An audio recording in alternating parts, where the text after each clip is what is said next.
नमस्कार दोस्तों, मैं राजू वर्ड्स एनालिसिस में आप सभी का स्वागत करता हूं। तो कल हम लोग पढ़े थे एलसीएम एंड एचसीएफ। तो उम्मीद करते हैं आप लोग उसको समझे होंगे। एक बार फिर से अपने आप समझने का प्रयास किए होंगे तो सब कुछ समझ में आ गया होगा। चलिए थोड़ा सा हम रिवाइज़ कर देते हैं कि कल हम लोग जो पढ़े थे। LCM least common multiple, HCF highest common factor. तो एलसीएम निकालने के लिए हम लोग क्या करते थे, जिन संख्याओं का एलसीएम को निकालने के लिए बोलता था तो उनका हम पहले मल्टीपल देखते थे और इसके बाद हम उन सभी का मल्टीपल निकालने के बाद सबसे छोटा मल्टीपल जो सब में कॉमन होता था, मतलब मल्टीपल तो काफ़ी सारे ऐसे थे जो कॉमन थे, लेकिन हमको उनमें भी सबसे छोटा कॉमन मल्टीपल वो खोजना था। वो खोजने के बाद वही हमारा एलसीएम होता था। चलिए फिर बात करते हैं हम एचसीएफ की। तो एचसीएफ के बारे में हम बात किए थे, हाईएस्ट कॉमन फैक्टर। तो फैक्टर से आप लोग अच्छी तरह परिचित हैं, फैक्टर क्या होता है। तो इसमें हम क्या किए थे, जिन संख्याओं को हमको एचसीएफ निकालना था सबसे पहले उन सब का हम लोग फैक्टर लिख ले रहे थे कि वे कौन से गुणनखंड है जो इन सब यानी कि दी गई संख्याओं को काट सकते हैं। तो अलग अलग संख्याओं का अपना अलग अलग गुणनखंड होता था। तो हम उनमें भी हम देखते थे कौन सा ऐसा गुणनखंड है जो उन सभी में कॉमन है। तो हम देखते थे काफ़ी सारे गुणनखंड मिल जाते थे, 2 मिल जाते, 4, 6 जो भी मिल जाते थे, मतलब एक से अधिक गुणनखंड मिल जाते थे। तो ऐसी कंडीशन में हमको सबसे बड़ा वाला गुणनखंड लेना होता था जो सब में कॉमन होता था, तो वो होता है एचसीएफ। तो ये पिछला था, पिछली क्लास में हम लोग पढ़े थे। चलिए अगर कोई वीडियो नहीं देखा तो हम डिस्क्रिप्शन बॉक्स में उसकी लिंक दे रहे हैं, आप लोग वहाँ देख लीजिए, ठीक है। और बाकी प्लेलिस्ट बनी है, आप प्लेलिस्ट से सीक्वेंसली आप वीडियो देखिए और सब कुछ क्रम से है, ठीक है। तो थोड़ा सा पिछला रिवाइज हो गया, एलसीएम और एचसीएफ क्या होता है। कल हम लोग समझे थे एलसीएम मीन्स क्या होता है, एचसीएफ मीन्स क्या होता है, इनका कॉन्सेप्ट क्या होता है, एलसीएम कैसे अलग है, एचसीएफ कैसे अलग है, दोनों को तुलना करने पर क्या क्या सब कुछ बातें लास्ट क्लास में हो गई थी। अब हम बात करेंगे निकालने की विधि, यानी कि अभी हम एक विधि से आपको निकाल के दिखा दिए, एक आइडिया दे दी एचसीएफ क्या होता है, एलसीएम क्या होता है, लेकिन आज हम निकालना सीखेंगे जितनी भी विधि होती हैं एचसीएफ निकालने की, एलसीएम निकालने के। चलिए हम अभी बात करते हैं, सबसे पहले बात करेंगे एचसीएफ निकालने की। तो एचसीएफ निकालने सबसे पहले विधि आप जानिए कितनी विधि हो सकती है। एचसीएफ निकालने की विधि,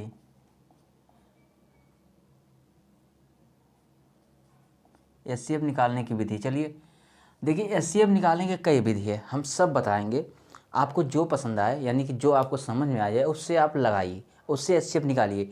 लेकिन हम यही आपसे उम्मीद करेंगे आप जितना भी बताएंगे सबको समझेंगे, क्योंकि सब कुछ आसान है, बस आपको थोड़ा थोड़ा ध्यान देना है, कहाँ किस चीज़ का ध्यान देना, कहाँ किस चीज़ का ध्यान देना। हम बताएंगे सारी की सारी विधि, ठीक है, ताकि कभी ये आप ना कहें कि सर आपने ये तो विधि बताए ही नहीं थे। तो हम सारी विधि बताएंगे जिससे एचसीएफ निकलता है, लेकिन आपको जो अच्छा लगे यानी कि जिसको आप जल्दी कर पाएँ उसी से करिए, लेकिन जानिए सब कुछ, क्योंकि जानना ज़रूरी है, लेकिन करने के लिए आप जिससे अच्छा आपको लगे, जिससे आसानी से आप कर पाएँ वो करिए। चलिए हम पहले लिख देते हैं एचसीएफ निकालने की कितनी विधि होती है।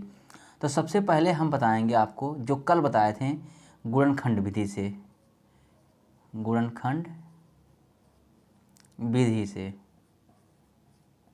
यानी हम फैक्टर निकाल लेते हैं, ठीक है, यानी फैक्टर से, ठीक है।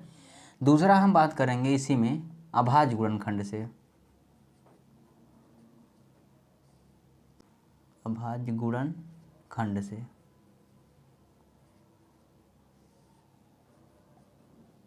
यानी प्राइम फैक्टर से, प्राइम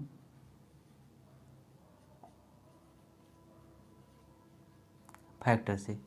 तीसरा हम निकालेंगे भाग विधि से, भाग विधि से, ये इसमें पहला मेथड है, भाग विधि से पहला मेथड। चौथा है भाग विधि से ही दूसरा मेथड,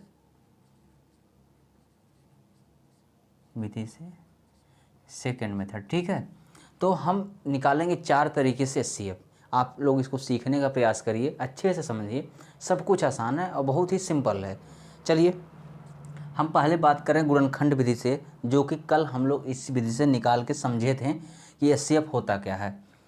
चलिए इसी हम अब देखिए हम मिटा रहे हैं इसको, आप देख लीजिए कि एक निकालते हैं हम गुणनखंड विधि से, एक अभाज्य गुणनखंड से निकालते हैं, एक भाग विधि से, एक भाग विधि से दूसरे टाइप का, मतलब भाग विधि में 2 प्रकार से हम लोग निकालते हैं। ठीक है, अब हम बात करेंगे सबसे पहले गुणनखंड विधि से, जो कि कल हम लोग बात किए थे इस पर, लेकिन उस समय हम नहीं बताए थे कि ये एचसीएफ निकालने की एक विधि है, क्योंकि उस समय हमको बस समझाने का हमारा मोटिव ये था कि आप समझ सकें कि एचसीएफ होता क्या है, ये बस हम समझाना चाह रहे हैं कल।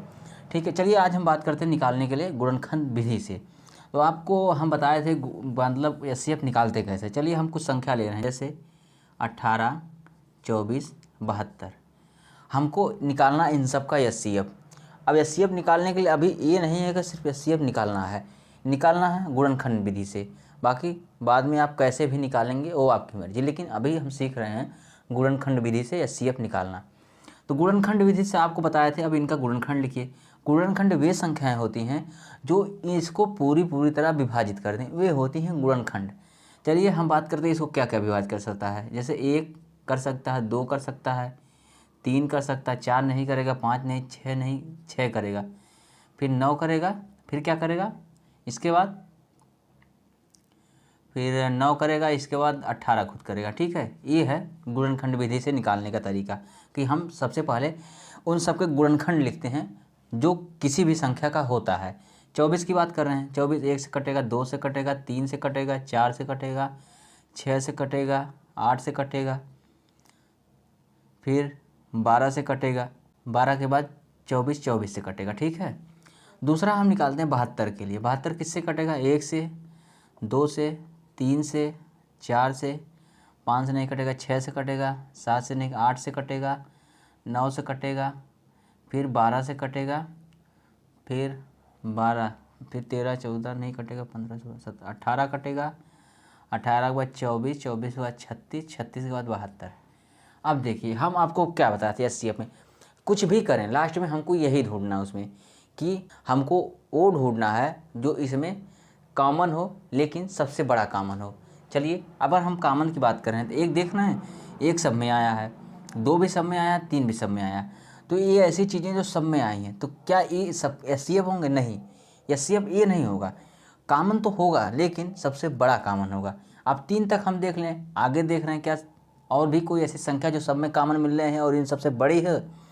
हम देख रहे हैं 6 ऐसा है, 6 तीनों में है, 6 तीनों में है, यानी 6 कॉमन है, इन सबसे बड़ी है। बाकी अगर आगे बढ़ रहे हैं तो 9 है, 9 यहाँ 8 8 मिल रहा है लेकिन 9 नहीं मिल रहा। अच्छा 9 ठीक है, यहाँ 9 नहीं मिल रहा है, यहाँ भी 9 है, यहाँ भी, यहाँ 8 है तो यहाँ 8 नहीं है, यहाँ 9 है तो यहाँ 9 है, यहाँ 9 नहीं है। इसका मतलब केवल 6 ही सबसे बड़ी ऐसी संख्या है जो तीनों में है।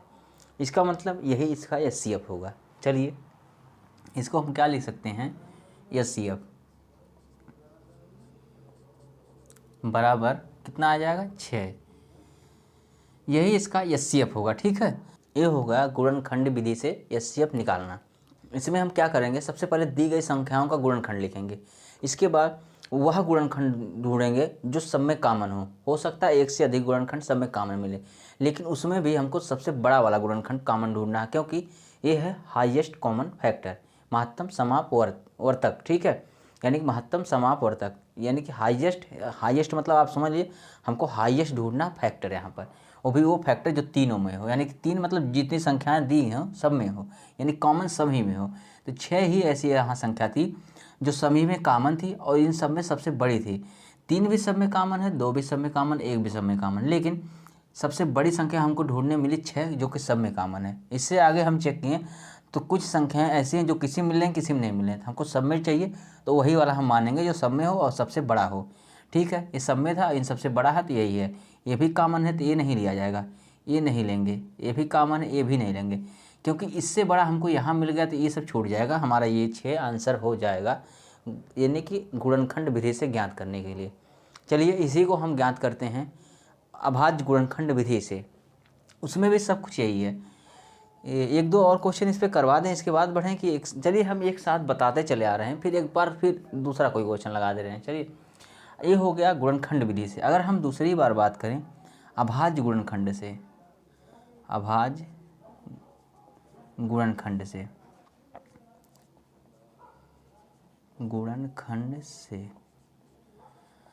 चलिए हम यही संख्याएं ले रहे हैं, इसमें भी 18, ताकि लगे कि सेम आंसर आए तो मालूम चले हाँ सही गलत।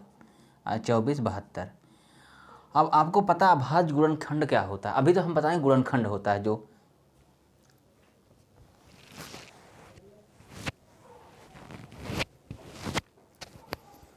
आपको हम बताए थे कि अभाज्य गुणनखंड क्या होता है। तो अभाज्य गुणनखंड वे संख्याएं होती हैं जो किसी संख्या को मिलकर बनाती हैं। यानी कि हमको ये उसमें ये देखना है कि कौन सी ऐसी संख्याएं हैं जो गुणा करके इस संख्या को बनाई हैं, यानी कि 18 को 24 को 72, उन्हीं को अलग अलग हम प्रदर्शित कर दें तो हम कहेंगे इतनी अभाज्य संख्याएँ हैं जिससे ये संख्या बनी है। तो यही हम लिखेंगे अभाज्य संख्या। अभाज्य इसका 18 का अभाज्य क्या होगा? अब आप जो है करने से पहले आप एक बार मन में कर लिया करिए कि किसके किसके गुणनफल से हमको 18 मिलेगा। जैसे हम बात कर रहे हैं कि 9 दूनी 18, यानी कि या 2 9 18, तो बात कर रहे हैं 2 और 9 की। चलिए हम इसकी बात कर रहे हैं, 2 की पावर 1 हो जाएगा और 9 मतलब 3 की पावर 2, 3 त्रिकाना हो जाएगा ना, 3 की पावर 2। ये हो गया अभाज्य गुणनखंड। चलिए आप इस तरह नहीं लिखना चाह रहे हैं तो आप पूरा इसको इस तरह से लिख दीजिए। चलिए ये और अच्छा रहेगा, बाद में हमको और उसको परेशान नहीं करना पड़ेगा इसका। 24 की बात करें, 24 हम क्या लिखेंगे? 2 गुणे 2 गुणे 2 गुणे 3, यानी 8 तिरिक 24। 72 की बात करें तो 72 क्या होगा? यानी कि 36 दूनी 72, हम कह सकते हैं 18 चौक 72। 18 चौक 72 भी हम उसके आगे बढ़ेंगे क्या हो जाएगा? 9 8 72। ठीक है, चलिए 9 8 72 यानी 8 लिखेंगे इसे हम। 2 की घाते 3, 2 की घाते 3 मतलब 2 गुणे 2, इसके बाद 3 गुणे 3। देखिए कैसे होगा? 2 दूनी 4, 4 दूनी 8, 8 तिरिक 24, 24 तियाँ 72। अब इसमें क्या करना है? अब पहले तो हम अभाज्य गुणनखंड, पहले हम गुणनखंड में देखे थे तो उसमें हम डायरेक्ट देख लेते कौन सी संख्या सब में कॉमन है और सबसे बड़ी वाली कॉमन है, वो निकाल लेते वहाँ से HCF। लेकिन अभाज्य में हम क्या करेंगे? हम उन संख्याओं को काउंट करेंगे जो सब में है। देखिए 2 सब में है, ठीक है, 2 सब में है, इसके बाद और कोई 2 सब में, यहाँ 3 3 आ गया। इसका मतलब 2 वाला खेला तो ख़त्म यहीं से हो गया, क्योंकि इसके बाद 2 हमको मिलेगा ही नहीं यहाँ इस संख्या में, तो 2 हमको खोजना ही नहीं। अब 3 खोजेंगे। क्या 3 सब में कॉमन है? 1 3 यहाँ 1 3 यहाँ है, मतलब 3 भी एक जब सब में कॉमन मिल रहा है। चलिए अब हम क्या करेंगे? इसी को सीधे सीधे 2 गुणे 3, यानी जो कॉमन मिल रहा है उसको सीधे सीधे गुणा में करके हम लिख देंगे 6। ये आ गया 6, जो पिछले भी HCF में 6 ही आया था। इसका मतलब दोनों HCF सही है, क्योंकि यहाँ भी निकालें इस मेथड से 6 आया, इस मेथड से 6 आया। अब इतना आप ध्यान रखिए कि गुणनखंड मेथड में हम सीधे सीधे गुणनखंड लिखते हैं, यही तो था। अगर इसको हम गुणनखंड में लिखे होते हैं तो इसको अलग अलग पार्ट करके हम लिख दिए होते हैं। लेकिन यहाँ अभाज्य गुणनखंड में हम क्या किए? अभाज्य गुणनखंड में हमको एक एक पार्ट मतलब दिखाना रहता है कि कौन कौन संख्या मिल के बनाई हैं। तो वो मिल के जो बनाई हैं तो हमें एक देखना था इसमें सब में कॉमन कौन है। तो जो भी कॉमन मिलता है उसको हम एक साथ गुणा करके लिख लेते हैं। ये अभाज्य गुणनखंड विधि से होता है HCF निकालना। तो उम्मीद करते हैं आप गुणनखंड विधि से और अभाज्य गुणनखंड विधि से समझ गए होंगे। अगली बार हम बात करते हैं भाग विधि से HCF निकालना। चलिए हम इसको मिटाते हैं।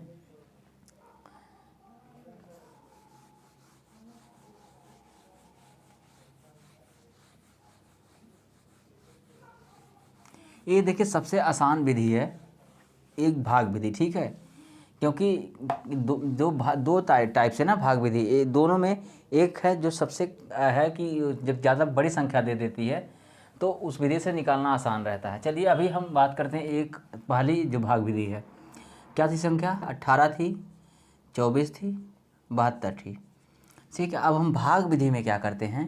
तो इसमें हम क्या करेंगे? संख्या को ऐसे लिखेंगे 18 24 72, ठीक है। अब आप अभाज्य गुणनखंड इसका निकालते जाइए, यानी कि हमको वे उस संख्या से इसमें डिवाइड करना है जो सब में भाग चली जाए। इससे इस बात का आप ध्यान रखें, केवल हमको उसी संख्या से डिवाइड करना है जिससे सभी में भाग चली जाए। जैसे स्टार्ट कर रहे हैं हम 2 से, तो क्या हुआ? 2 9 18, 12 दूनी 24, 36 दूनी 72। इसके बाद हम क्या करेंगे? इसके बाद हम फिर अगली कोई संख्या ऐसी चुनेंगे जिससे सब में भाग जाए। इतना इस बात का आप ध्यान रखिएगा, हमको वही संख्या चुननी है जो भाग करने के बाद सब में एक बार में भाग कर दे।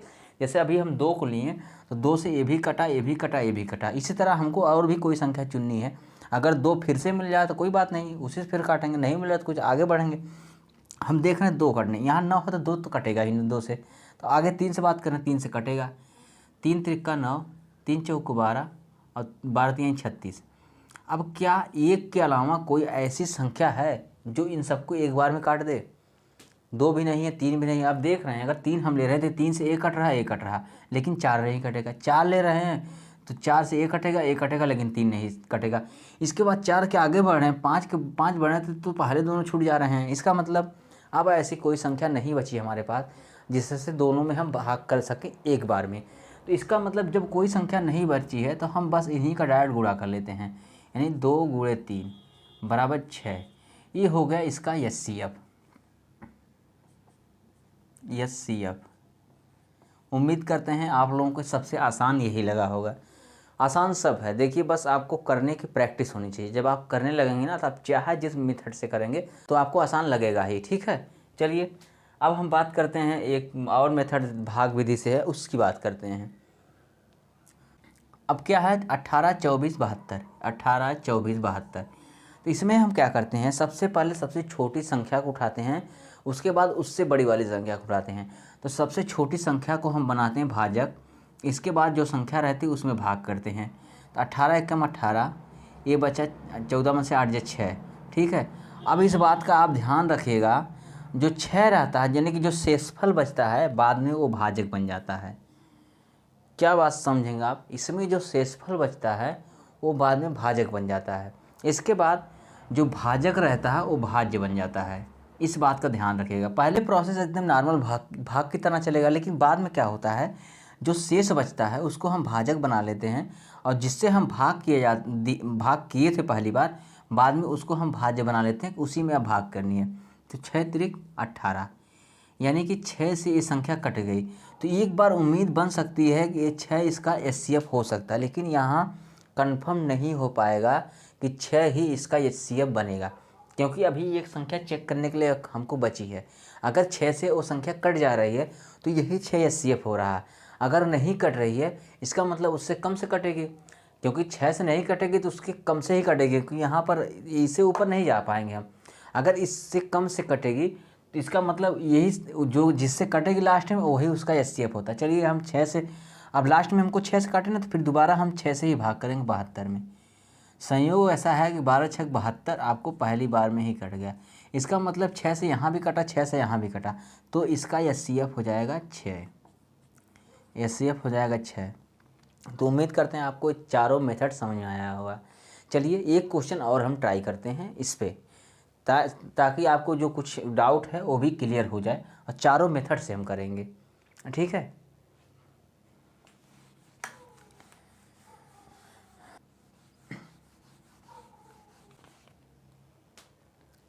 चलिए हम अब बात करेंगे, कोई अलग क्वेश्चन ले रहे हैं, इसके बाद चारों मेथड से हम ट्राई करते हैं एचसीएफ निकालने का।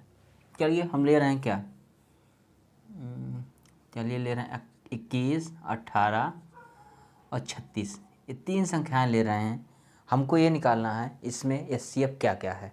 चलिए पहला मेथड हमारा क्या था, अब यानी गुणनखंड विधि से, गुणनखंड एचसीएफ निकालना ना, एचसीएफ गुणनखंड विधि से पहला मेथड है। गुणनखंड विधि में हम क्या करते थे, सबसे पहले दी गई संख्याओं का गुणनखंड लिखते थे। गुणनखंड मतलब होता है जिससे वो संख्या कट रही है, 1 से कटेगी, 3 से कटेगी, 7 से कटेगी, इसके बाद 21 से कटेगी, और किसी से नहीं कटेगी। चलिए हम बात करते हैं फिर, 1 किससे कटेगा, 1 से, 2 से, 3 से, फिर 4 5 6 से, 9 से, फिर 18 से। इसके बाद बात करते हैं 1 किससे कटेगी, 1 से, 2 से, 3 से, 4 से, 6 से, 8 से नहीं कटेगी, 9 से, 12 से, फिर 18 से, फिर 36 से।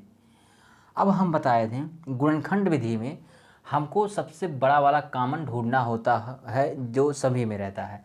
जैसे देख रहे 1 भी सब में है, 2 सब में नहीं है, ठीक है। इसके बाद 3 सब में है, इसके बाद 21 है, यहाँ पर 7 है, 7 किसी में नहीं, 21 भी किसी में नहीं। इसका मतलब हमको सबसे बड़े में क्या मिल रहा है, 3 मिल रहा है, ये है 3।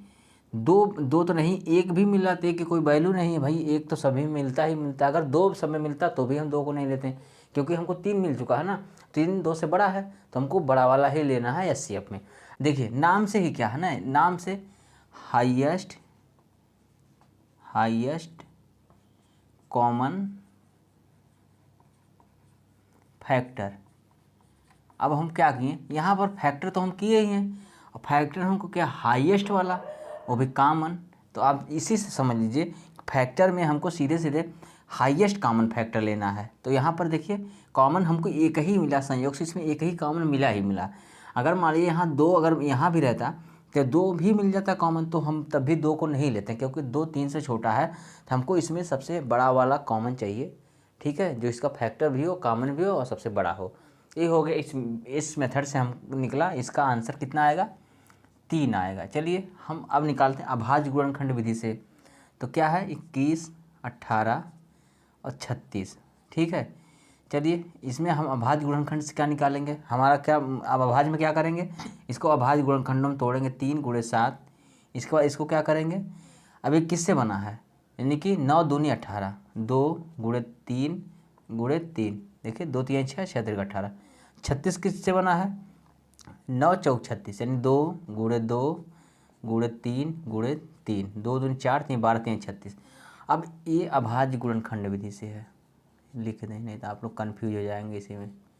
अभाज्य गुणनखंड विधि से,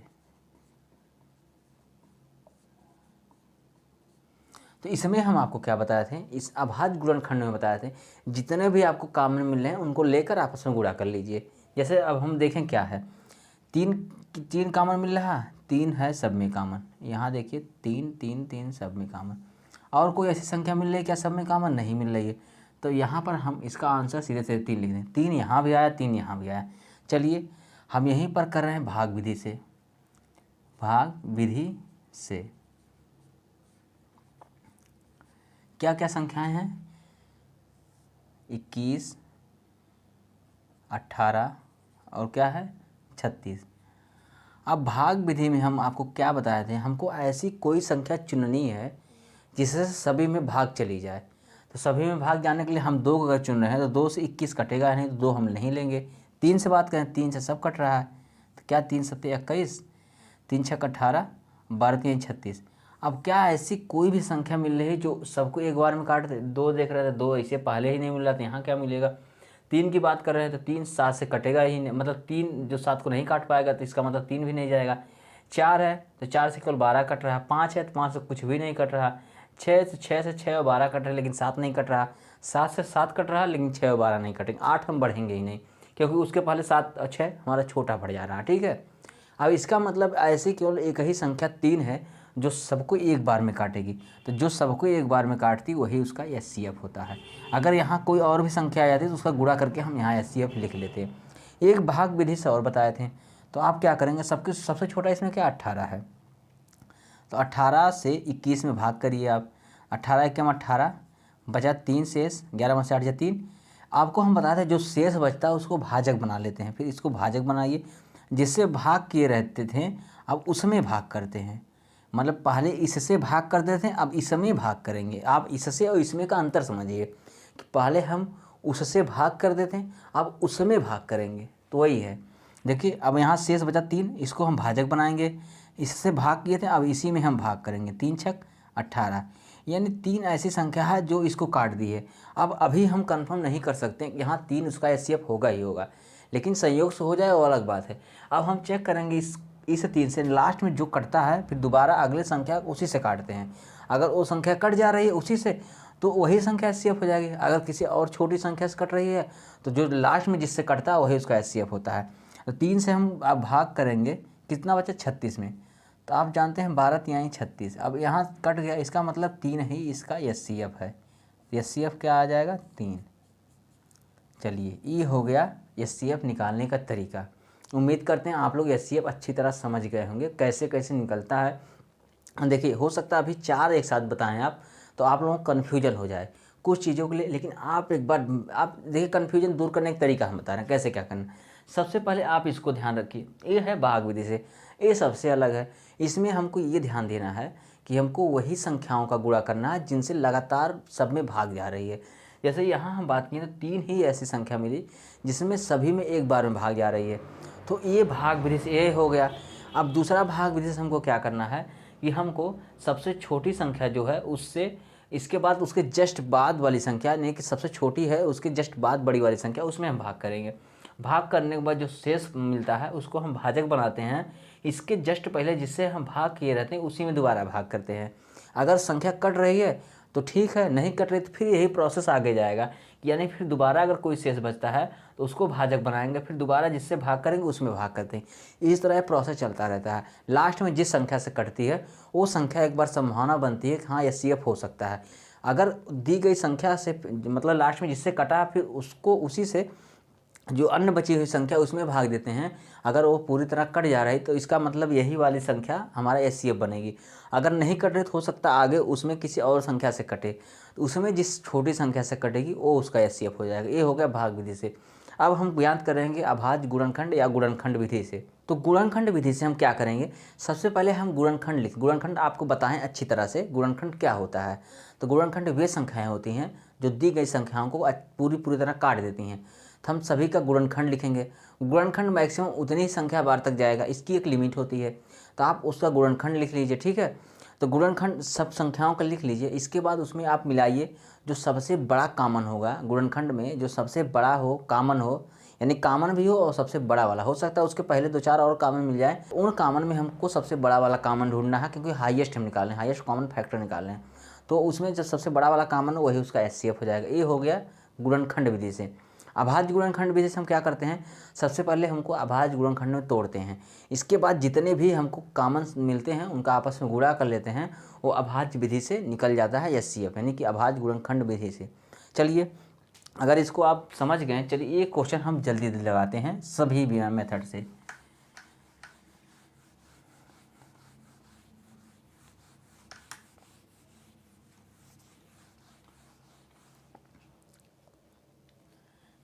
जैसे हम ले रहे हैं 16, 12 और 20, इनका हम आपसे कहें कि एचसीएफ निकालिए। चलिए हम पहले निकाल रहे हैं गुणनखंड विधि से। इसका गुणनखंड क्या हो सकता है, 1, 2, 4, 8, इसके बाद 16। इसका क्या हो सकता है, 1, 2, 3, 4, 6, 12। इसका क्या हो सकता है, 1, 2, 4, 5, 10, 20। ये हो गया सबका गुणनखंड। गुणनखंड विधि में बताएं कि हमको वे फैक्टर चुनना है जो सबसे बड़ा कॉमन हो। देखिए इसमें 1 भी कॉमन है, 2 भी कॉमन है, 4 भी कॉमन है और 5 नहीं है, फिर आगे कुछ नहीं। ठीक है, मतलब कॉमन देखिए ये कॉमन हो गया, एक ये कॉमन हो गया और 1, 4, हाँ इधर आएगा, ये हो गया 4, ये कॉमन हो गया। आप देख रहे हैं इसमें 1 भी कॉमन है, 2 भी कॉमन, 4 भी कॉमन। तो हम आप कैसे जानेंगे हमारा एचसीएफ क्या है, इसमें जो सबसे बड़ा वाला कॉमन होगा वही उसका एचसीएफ होगा। सबसे बड़ा क्या है, 4 है, तो 4 इसका एचसीएफ होगा। चलिए अब अभाज्य गुणनखंड विधि से हम निकालते हैं 16, 12, 20। इसको क्या लिख सकते हैं, 2 × 2 × 2 × 2, यानी 2 दूनी 4 दूनी 8 दूनी 16। 12 क्या लिख सकते हैं, 2 × 2 × 3, 2 दूनी 4, 4 3 12। 20 को क्या लिख सकते हैं, 2 × 2 × 5, 2 दूनी 4 25 20। अब हम कहें ना इसमें अभाज्य गुणनखंड में हम कहे थे जितना आपको कॉमन मिला सबको आप मिलाइए। ठीक है, ये कॉमन मिला, इसके बाद इसमें 5 आ गया, तो 5 है ही नहीं किसी में, इसमें 3, मतलब अब कोई कॉमन नहीं मिल रहा। तो यानी कि जो कॉमन मिल रहा है उसको आपस में गुणा कर लीजिए, 2 × 2 बराबर 4, वहाँ भी 4 है, यहाँ भी 4। चलिए हम भाग विधि से निकालते हैं। भाग विधि क्या है, 16, 12, 20। इसमें हम बताए थे हमको वह संख्या से भाग देनी। सबसे पहले 2 से स्टार्ट करिए, मतलब अभाज्य गुणनखंड से, जो सब में एक बार में भाग करे। ऐसा नहीं कि किसी में भाग जाए किसी में नहीं जाए। अभी एलसीएम में ऐसा भी होगा, लेकिन यहाँ पर आप वही संख्या लेंगे जिसमें सब में भाग चली जाए। हम चलिए 2 की बात करते हैं। 2 × 8 = 16, 2 × 6 = 12, 2 × 10 = 10, फिर 2 से जाएगा, 2 × 4 = 8, 2 × 3 = 6, 2 × 5 = 10।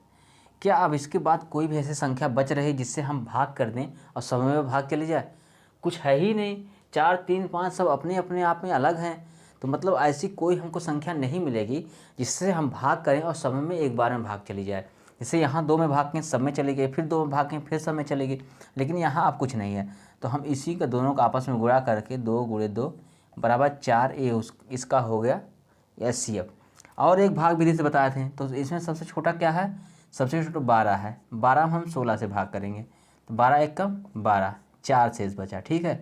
अब जो शेष बचता है उसको हम भाजक बनाते हैं। इसके बाद जिससे भाग किए रहते हैं फिर उसी में भाग करते हैं। 12 से भाग किए थे, अब 12 में ही भाग करेंगे। 4 तिहाई 12। अब हो गया 4, एक बार संभावना बन रही हो सकता है 4 इसका एचसीएफ आ जाए, क्योंकि 4 यहाँ 4 से कटा है, तो इसी 4 से दोबारा बची हुई संख्या हम भाग देंगे। बची हुई संख्या क्या 20 है, तो 4 पच्चे 20, देखिए कट गए, यानी कि 4 ही इसका एचसीएफ चारों मेथड से आ गया। तो आप अब एचसीएफ कर लेंगे ना, आप प्रैक्टिस करिए, एचसीएफ हो जाएगा। आगे इस देखिए इसमें काफ़ी टाइप क्वेश्चन हम सब करवाएंगे, ठीक है। अभी तो स्टार्ट किए हैं ना, इसमें अलग अलग प्रकार से क्वेश्चन बनेंगे। आपको सोचने की क्षमता आपकी बढ़ेगी कि कैसे हम सोच सकते हैं कि एचसीएफ हमको यहाँ क्यों निकालना है, वो भी हम बताएंगे। आप पहचानेंगे तुरंत एचसीएफ क्यों निकालना, और वो भी आप निकाल लेंगे। चलिए अब हम बात करते हैं एलसीएम निकालने की। एचसीएफ हो गया, आप लोग एचसीएफ को लगाइए, काफ़ी सारे एचसीएफ आपके बुक में दिए होंगे, उससे लगाइए। चलिए हम बात करते हैं एलसीएम निकालने की विधि। अब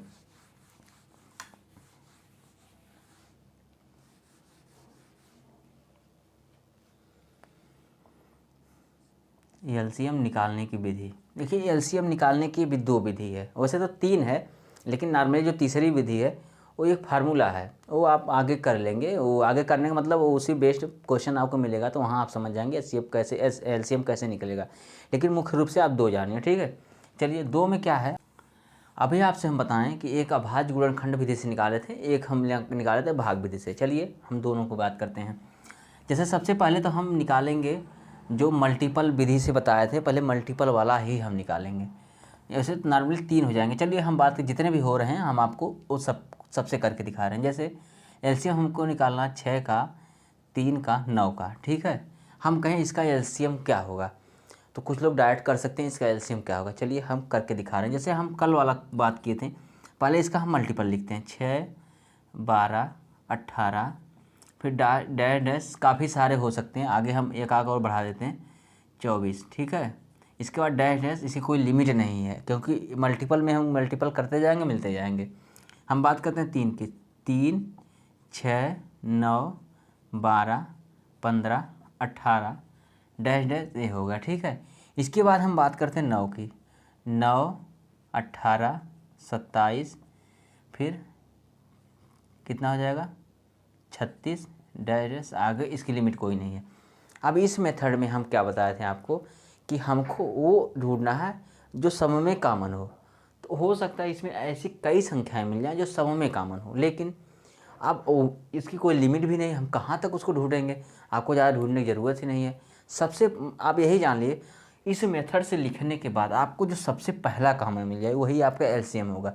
यानी कि अगर हम देख रहे हैं एक सिक्वेंसली लिख रहे हैं ना, देखिए क्रम आपका वही होना चाहिए कि मतलब सबसे छोटा मल्टीपल भी बड़ा, इस तरह से हो तभी ये नियम फॉलो करेगा, नहीं तो आपको ध्यान देना पड़ेगा, ठीक है। अगर इस क्रम से आप लिख रहे हैं तो आपको जो सबसे पहला वाला मिल जा रहा है कॉमन, वही आपका हो जाएगा एलसीएम। नहीं तो आप इसमें चेक करिए सबसे छोटा कॉमन कौन सा है। हम बात कर रहे हैं यहाँ पर 6, देखिए सबसे पहले हम 3 को देख रहे हैं, तो 3 सबसे छोटी संख्या है, लेकिन 3 सभी में नहीं है, ठीक है। अब हम 6 पे आए, 6 इसमें भी है, 6 इसमें भी है, 6 इसमें नहीं है, तो आगे हम फिर और चेक करेंगे। अब क्या है 18 हम चेक कर रहे हैं, इसमें भी है, 18 इसमें भी है, 18 इसमें है, क्योंकि 12 नहीं है, 9 नहीं है, ठीक। 9 इसमें है, 9 इसमें, लेकिन 9 इसमें नहीं है। इसके बाद हम बात कर रहे हैं कि 12 इसमें भी, इसमें है, लेकिन इसमें 12 नहीं है। तो 18 ऐसी संख्या जो सभी में कॉमन मिल रही है, ठीक है। देखिए 18 ऐसी संख्या जो सभी में कॉमन मिल रही है। हो सकता है आगे कुछ ऐसी संख्या हो, जैसे अब हम बात कर रहे हैं 36 हो सकता है सब में कॉमन मिल जाए, लेकिन हमको आगे बढ़ने की क्या ज़रूरत, हमको सब लिस्ट ही ज्ञात करना, लिस्ट कॉमन ज्ञात करना है। लिस्ट मतलब छोटा से छोटा, लिस्ट कॉमन मल्टीपल। अब मल्टीपल देखिए हम मल्टीपल तो लिख ही लिए, मल्टीपल में हमको कॉमन ढूंढना था, हम ढूंढ लिए। कॉमन में भी हमको लिस्ट ढूंढना, ये भी ढूंढ लिया। अब इसको आगे हम अगर बढ़ा के लिख रहे हैं, आपको देखिए 30 है, 36 है, इसके बाद 42 है, ऐसे चला जाएगा आगे, ठीक है।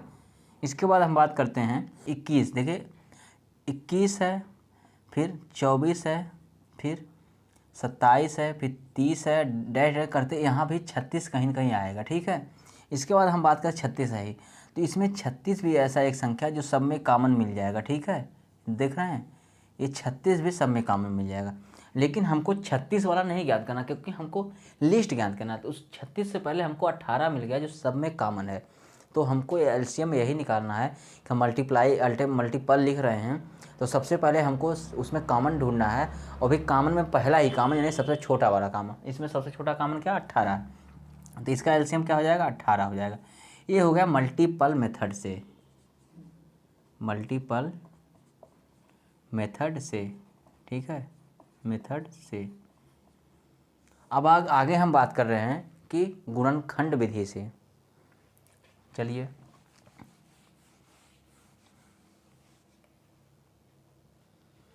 गुणनखंड, अभाज्य गुणनखंड कैसे ज्ञात करेंगे। 6 हो गया, 3 हो गया, 9 हो गया। इसका हम क्या करिए, अभाज्य गुणनखंड करिए। तो इसको हम क्या लिख सकते हैं 2 गुणे 3। इसके बाद इसको क्या लिख सकते हैं 3 है ही, ठीक है, इसको यही। फिर यहाँ 3 गुणे 3। इसमें आप क्या करेंगे, आप प्रत्येक संख्या चेक करेंगे, ठीक है। जैसे यहाँ पर 2 आया, 3 आया, हो सकता है किसी में 5 भी आए, 7 भी आए, लेकिन अभाज्य ही आए, इस बात का आप ध्यान रखिए। जैसे अभी हम बताते हैं अभाज्य गुणनखंड क्या होता है, अभाज्य गुणनखंड में हम अभाज्य ही करते हैं। तो सबसे पहले आप संख्या देखिए कौन संख्या आई है। अगर हम 3 देख रहे हैं तो हम देखेंगे किसमें 3 सबसे अधिक बार आया है, ठीक है। यानी हम देखेंगे 3 सबसे अधिक बार किस में आया है, हम देख रहे हैं इसमें सबसे अधिक बार 3 आया है, तो सिर्फ यही 3 हम लिखेंगे, 3 गुणे 3। अब किसी और 3 से हमको मतलब नहीं होगा, बस हमको यही देखना है कि किसमें सबसे अधिक बार 3 आया है। इसके बाद हमको और 3 से मतलब नहीं है, एक संख्या हम क्लियर कर लें, 3 हो गई। अब 2 की बात करते हैं, 2 केवल एक ही जगह आया तो हम सीधे सीधे इसको ऐसे ही लिख लेंगे, 3 त्रिका 9 दूनी 18। तो ये हो गया इसका यानी कि एलसीएम। तो अभाज्य गुणनखंड विधि से आपको क्या करना है, इसमें आपको ये करना है, सबसे पहले सबको अभाज्य गुणनखंड में तोड़ना है। अभाज्य गुणनखंड में तोड़ने का मतलब आपको संख्याएं अभाज्य में ही प्राप्त होंगी, या तो 3 होगी या तो 2 होगी या 3 होगी, 5, 7, 11 इस तरह संख्याएं चलेंगी, ठीक है। आपको अभाज्य में ही तोड़ना, इस बात का आप ध्यान रखिए। अभाज्य में तोड़ने के बाद आपको हर एक संख्या पर नज़र डालनी है। जैसे हम 2 पे नज़र डालें, 2 ऐसा है, 2 सिर्फ एक ही जगह आया है, एक ही बार आया है, ठीक है, इसको हम लिख लेंगे एक ही बार। 3 पे नज़र डालें, 3 यहाँ भी है, यहाँ भी है, यहाँ भी है, लेकिन हम 3 एक ही बार लिखेंगे, लेकिन कहाँ वाला लिखेंगे, जहाँ सबसे अधिक बार आया हो, ठीक है। तो सबसे अधिक बार कहाँ आया था, इस संख्या में 3 2 बार आया था, तो इस संख्या को हम दोनों बार लिखेंगे, यानी कि सबसे अधिक बार जहाँ आएगा कोई भी संख्या, अगर 2 यहाँ 5 बार आता है, यहाँ 2 4 बार आता, तो हम सिर्फ 2 5 वालों को लिख लेते, 4 को हम छोड़ लेते, ठीक है। यानी कि जो अधिक बार आएगा जो संख्या उसी को हम एक बार लिख लेंगे, बाकी सारी उसके बाद वो सेम संख्या छोड़ देंगे हम। इसी तरह हम इसमें 3 यहाँ 2 बार आया था, तो इस 3 को 2 बार लिख लिए, बाकी ये 3 हमको कोई मतलब नहीं, छोड़ दिए। इसके बाद 2 एक ही जगह है, देखिए सब संख्याओं को लिखेंगे, नोटिस हम सारी संख्याओं को करेंगे, लेकिन इस बात का ध्यान रखेंगे, हो सकता है कि अलग अलग संख्या में संख्याएं अलग अलग क्रम में आए हैं, जैसे किसी में 2 बार आई हैं, किसी 3 बार आई हैं, तो कोई भी संख्या हम जो सबसे अधिक बार आती है जिसमें वही वाला लिख लेते हैं, बाकी उसके बाद सेम संख्या को छोड़ देते हैं। इसमें हम लिखें 3 2 बार आया था, यानी सबसे अधिक बार आया था, इसके बाद ये 3 एक एक बार आया तो छोड़ दिए इसको हम। इसके बाद बची हुई संख्या 2 थी, उसको ऐसे लिख लें, 3 त्रिका 9 दूनी 18। ये हो गया आपका अभाज्य गुणनखंड विधि से। गुणनखंड विधि से, खंड से। अगर हम बात करें फिर यहाँ पर भाग विधि से क्या होता है, तो भाग विधि में अभी जस्ट एचसीएफ हम करवाए थे, बस वैसे ही करना है इसमें, 6 3 9, ठीक है। यहाँ आपको क्या करना है, बस भाग करते चले जाइए। अब यहाँ 3 से दोनों भाग सभी भाग जा रही, पहले तो हम कोशिश करेंगे सब में भाग जाए उससे उठाएंगे, फिर इसके बाद अगर नहीं जा रहे तो किसी में भी भाग जाए उससे उठाएंगे। जैसे अभी हम बात करें 2 3 6, 3 एकम 3, 3 त्रिका 9। अब हम देख रहे हैं कोई ऐसी संख्या हमको नहीं मिल रही जो सब में भाग कर दे, नहीं मिल रही तो कोई बात नहीं। तो सबसे पहले देखिए हमारा ये कोशिश रहती है कि अब वो संख्या उठाएं इसमें जिसमें मैक्सिमम बार कट जाए, यानी कि वे संख्या उठाएं जो मैक्सिमम संख्या को काट दे। तभी हम 3 उठाएं तो 3 तीनों संख्या को काट दी, लेकिन यहाँ अब ऐसी कोई भी संख्या नहीं बच रही जो सभी को काट दे, तो नहीं कट रही तो आप अलग अलग काट लिए। 2 से काट रहे हैं तो 2 एकम 2, इधर 1 है, 3 को ऐसे उतार लेंगे। फिर हम 3 से काटेंगे, 3 1 1 1 फिर 1, तो क्या 3 दूनी 6, 6 त्रिक 18, 3 गुणे 2 गुणे 3 बराबर 18। यहाँ भी आ गया 18 आपका एलसीएम, यहाँ भी 18, यहाँ भी, यानी सारे के एलसीएम 18 ही आ रहे हैं। इसका मतलब कहीं ना कहीं ये सही है। चलिए एक आध और हम क्वेश्चन प्रैक्टिस करते हैं तो आप समझ जाएंगे।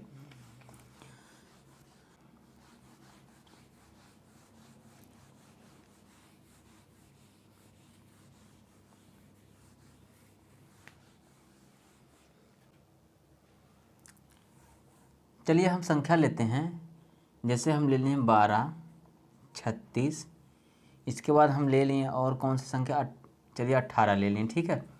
ये हम 3 संख्या ले लें, इसका हमको एलसीएम निकालना है। इसके बाद और हमको अलग अलग मेथड से निकालना है। सबसे पहला मेथड हम निकालेंगे मल्टीपल मेथड से,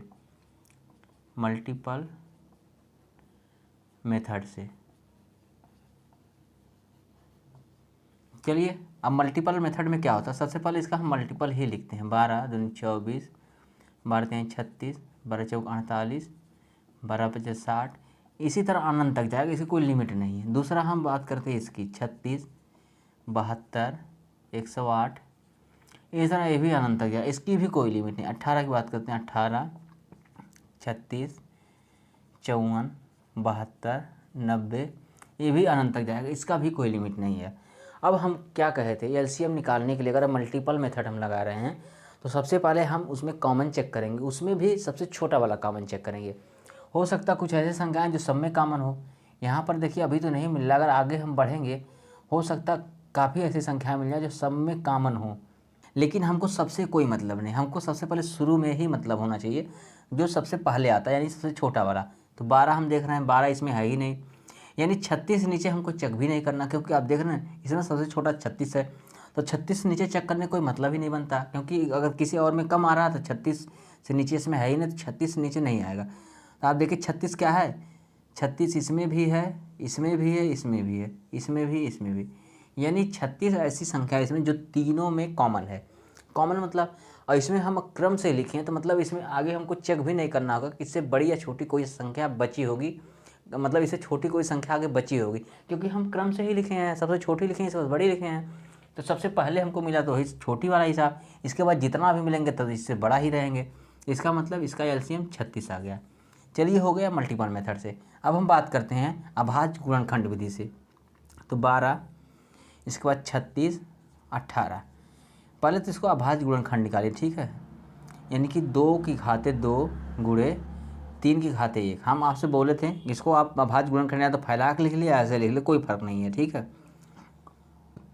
अब हम बात करते हैं 36 में, इसमें क्या हो, 2 की घाते 2 गुणे 3 की घाते 2। 18 की बात कर रहे हैं, 2 की घाते 1 गुणे 3 की घाते 2। अब हम आपको बताए थे, इसमें देखिए आपको अभाज्य गुणनखंड में कितनी संख्याएं मिली हैं, इसमें देखिए 2 संख्याएं मिली हैं, 2 और 3, इसमें भी 2 और 3, इसमें भी 2 और 3, संयोग से सब में 2 और 3 ही मिली हैं। हो सकता है किसी में 5 और 7 भी मिल जाती हैं, ठीक है। तो आप इस चीज़ को ध्यान रखिए, इसमें हमको सारे अभाज्य गुणनखंड लेने हैं, यानी 2 को भी लेना है, 3 को भी लेना है, 5 को भी लेना, 7 को भी लेना, मतलब जो भी इसके किसी में भी शामिल हो। अभी तो इसमें सब में 2, 3 ही शामिल हैं, लेकिन हो सकता है कुछ ऐसी संख्याएं जिसमें 5, 7, 11 बहुत सारी अभाज्य संख्याएं शामिल हो सकती हैं, तो हमको सब अभाज्य संख्याओं को ही लेना है। लेकिन कंडीशन एक आप समझिए, कुछ संख्याएं ऐसी हैं जो तीनों में हैं, जैसे 2 है, मान लीजिए तीनों में आ गया, 3 तीनों में आ गया, तो हमको क्या सबको सब वाले मतलब जितने भी 2 सबको लेना नहीं, आपको इस बात का ध्यान देना है जो सबसे अधिक बार आया है, यानी कि 2 आया है किसी में भी, लेकिन हमको ये चेक करना किस में सबसे अधिक बार आया है, जिसमें सबसे अधिक बार आया होगा उसको हम लेंगे। इसी तरह हमको 3 को भी चेक करना है, 5 को भी, 7 को।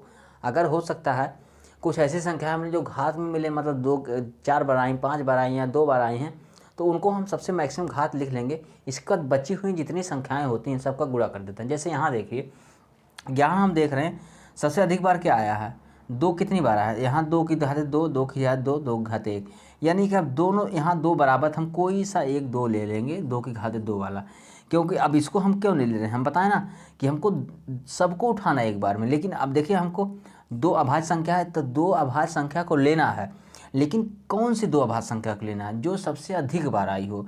तो यहाँ पर 2 की बात 2 की पावर 2 है, यहाँ भी 2 की पावर 2 है, इसमें कोई भी हम एक 2 की पावर 2 वाला ले सकते हैं। इसके बाद गुणा चिन्ह लगाएंगे, इसके बाद हम 3 पे पहुँचेंगे, तो 3 वाला देख रहे हैं, यहाँ 3 2 बार आया, यहाँ 3, यहाँ 1 बार।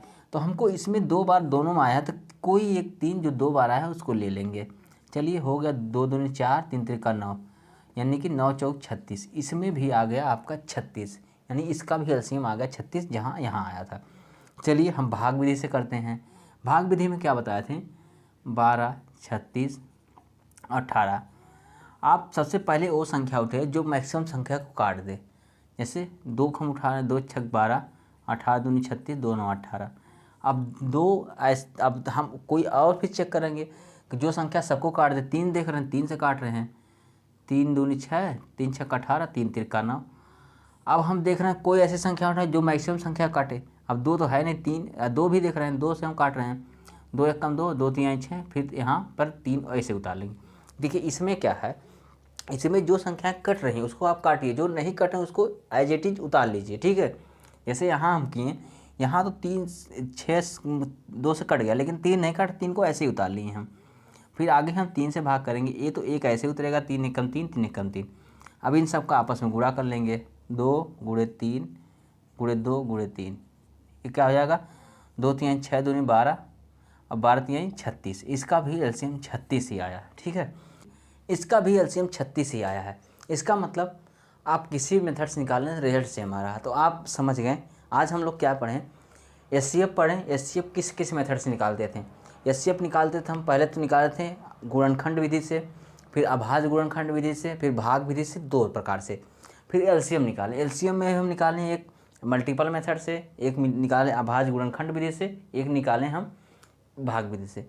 तो उम्मीद करते हैं आप एचसीएफ और एलसीएम समझ गए होंगे। हो सकता है एक साथ बताने पर आपके मन में बहुत कन्फ्यूजन हो गया होगा, लेकिन आप ध्यान से माइंड को स्थिर करके एक बार समझने की कोशिश करिए, सब कुछ आसान है। देखिए हम ये नहीं कर रहे हैं, अगर आपको नहीं एक बार में आ रहा तो आप कोई सा एक समझ लीजिए, उसी पे सवाल लगाइए, ठीक है।